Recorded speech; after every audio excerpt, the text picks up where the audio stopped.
Alors, on est au jour numéro 15 et le thème c'est Aide-moi Seigneur, prépare-moi à accepter le processus par lequel je dois passer pour devenir cette femme et cet homme que tu m'appelles à être. Ouais. Oui, oui, oui, oui, oui, oui, oui, oui. Alors, je ne sais plus à quel jour, mais ça fait qu'il y a peut-être 2, 3 jours, j'ai partagé avec toi que le Seigneur m'a demandé d'aller à une conférence. Et que la seule chose que je voyais là-bas, c'est la croix. Et que j'étais pas effondrée, j'étais pas triste non plus. J'ai seulement réalisé que c'était le prix que je devais payer et que je devais prier pour moi pour accepter de payer ce prix-là parce que de l'autre côté de mon obéissance sont également les bénédictions que Dieu a prévues pour moi. Ok? Et comme moi je veux vivre mes bénédictions, je vais obéir. Ok? Et donc du coup,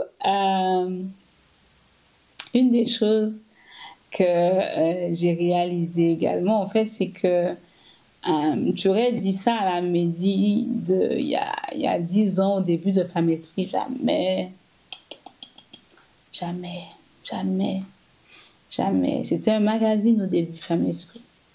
On n'avait pas de chaîne YouTube, on n'avait pas de membership, on n'avait pas de programme équipé pour le mariage, on ne faisait pas des retraites avec les filles des programmes, on n'étudiait pas la Bible, on faisait rien de tout ça.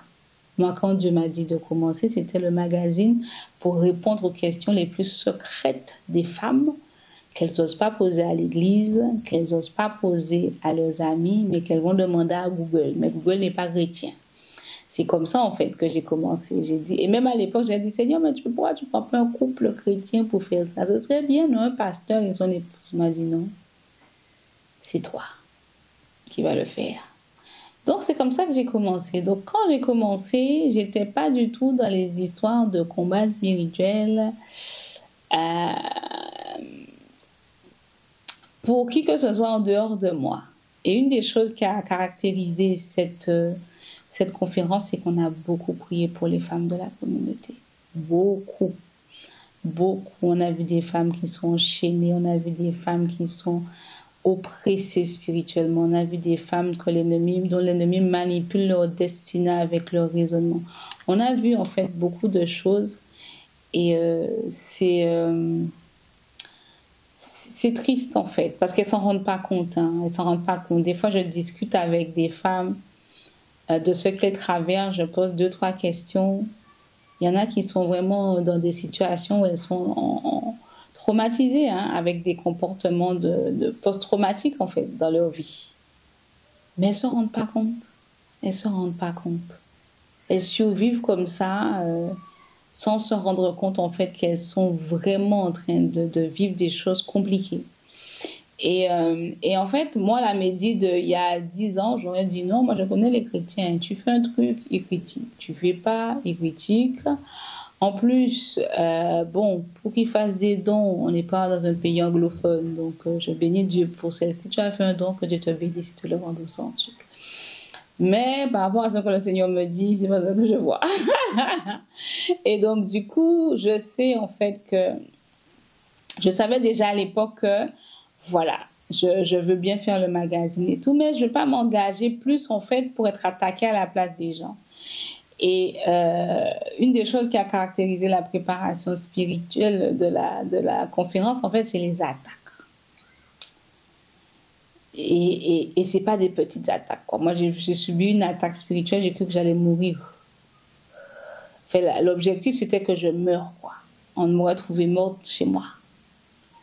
Mais pendant qu'en fait, j'étais en train de vivre ça, j'ai demandé au Seigneur de me montrer en fait ce qui se passait. Qu'est-ce qui se passe? Qu'est-ce qui se passe? Il faut parler avec Dieu. Il faut rester calme, mais je disais qu'est-ce qui se passe? Et le Seigneur m'a montré en fait que c'était une attaque spirituelle qui avait des gens qui avaient vraiment été envoyés pour que moi, je sois dans l'incapacité de poursuivre le projet de cette conférence, en fait. Et je ne suis pas la seule, hein. On est plusieurs, hein.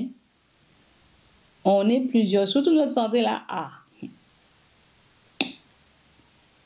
Et la Mehdi, il y a 10 ans, elle aurait dit, tu vois, moi, je ne veux pas vivre ça pour des personnes, en fait, qui s'en foutent de moi. Si je meurs demain, leur vie va continuer. Ah, pardon.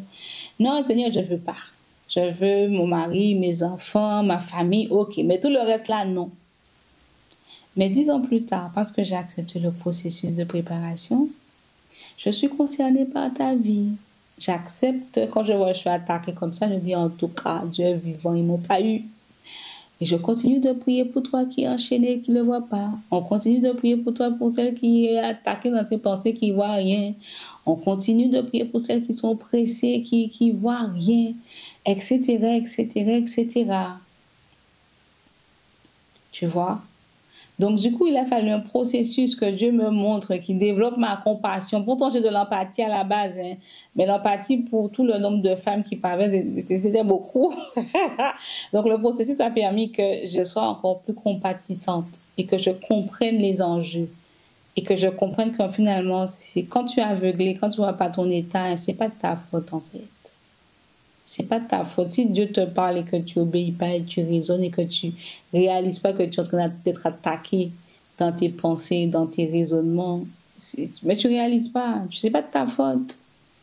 Donc du coup, la compassion qu'on a pour les femmes de la communauté est vraiment importante en fait.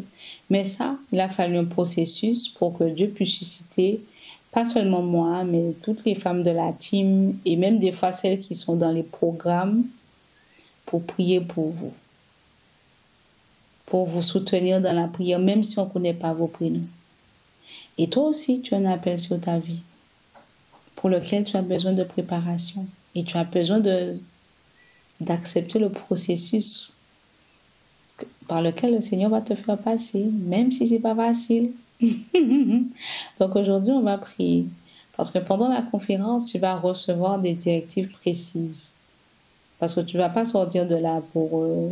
et puis tu reprends la vie comme avant. Hein. Non, non, non, non, non. Ta vie ne sera plus la même. Et la façon dont tu vis va changer. Et tu vas recevoir des directives. Il va y avoir un processus. OK? Donc du coup, on va prier pour que Dieu nous aide. Parce que nous, on aime que Dieu soit bonbon, mais la Bible ne dit pas que Dieu n'est bonbon. La Bible dit que Dieu est bon. Par conséquent, c'est un Père responsable qui nous éduque. Et quand on parle d'éducation, on parle de bénédiction, on parle de réconfort, on parle de fortification, mais on parle aussi de recadrage et parfois, en fait, de punition. OK? Donc, c'est important qu'on ait tout le conseil de Dieu et qu'on voit Dieu dans son intégralité. Amen. Prions. Éternel mon Dieu, nous prions ce soir pour que, ou plutôt ce matin, puisqu'il est 5 heures sur YouTube, pour celles qui ne regardent pas YouTube, il y a la méditation avant.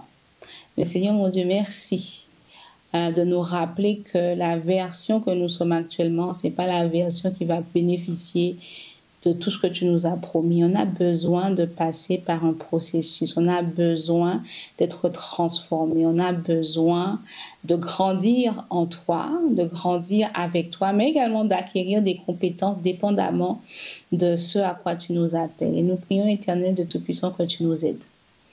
Donne-nous vraiment cette détermination à payer le prix, Seigneur mon Dieu, attaché à notre appel. Fortifie-nous, Seigneur.